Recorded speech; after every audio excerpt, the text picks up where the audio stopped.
So first we're going to take a look at the oven. We're going to take a peek inside. There's a fire in there that I lit some time ago, and I make sure that it's still burning every time I come. And I've done that, and it's still there. So come with me. Come. This is our gluten-free. This is our symbol here.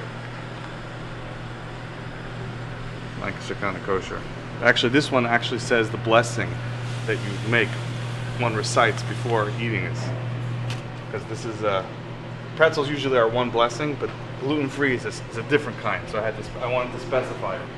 This initial phase to turn this from a non-kosher certified facility to a kosher facility took about a day and a half, where they had to tear everything down, they had to clean, scrub everything down. We replaced the belt inside the oven, as well as cleaning it very well. We had to actually replace this belt itself. And all that took a lot of investment from the company, because they had to, not only did they have to clean, which involved working, but they had to have some downtime from the normal production for about a day and a half.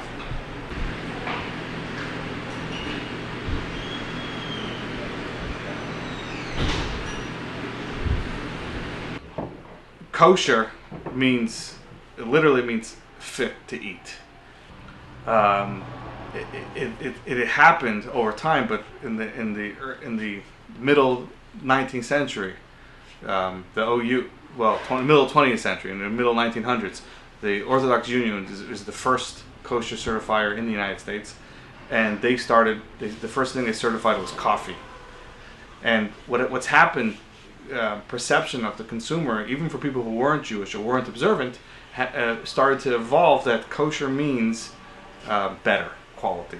And many times it does, because there is an additional inspection of the facility on the company to make sure that it's clean, that the ingredients are wholesome ingredients, wholesome, not necessarily healthy, but wholesome, that it abides by Jewish law.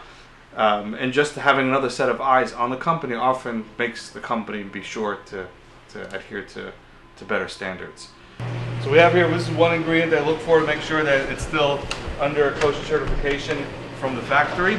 This is the gluten-free pretzel flour. So this here is bags of pretzel mix. It's from PA Dry Mix, which wasn't under kosher certification. So they actually asked me to go out there, and now PA Dry Mix is under kosher certification, LancasterCountyKosher.com. Another thing I look here is the caustic soda. Make sure it's still certified from the factory, and it is. The symbol is right over here, KLPD. Well, I don't know how often the FDA inspects facilities. I know if something is kosher, we're there constantly, all the time. The FDA isn't. Second of all, the FDA is not looking for rabbinic law. The FDA is looking for what's okay, what's approved by their standards, which may or may not change in the future. Kosher law, for the most part, doesn't change. Now, there are certain agencies which are less careful, or certain agencies which are more careful, but you quickly develop a reputation. If people care about eating kosher, then they look into the agency that's certifying it as well, and be sure that they keep good standards.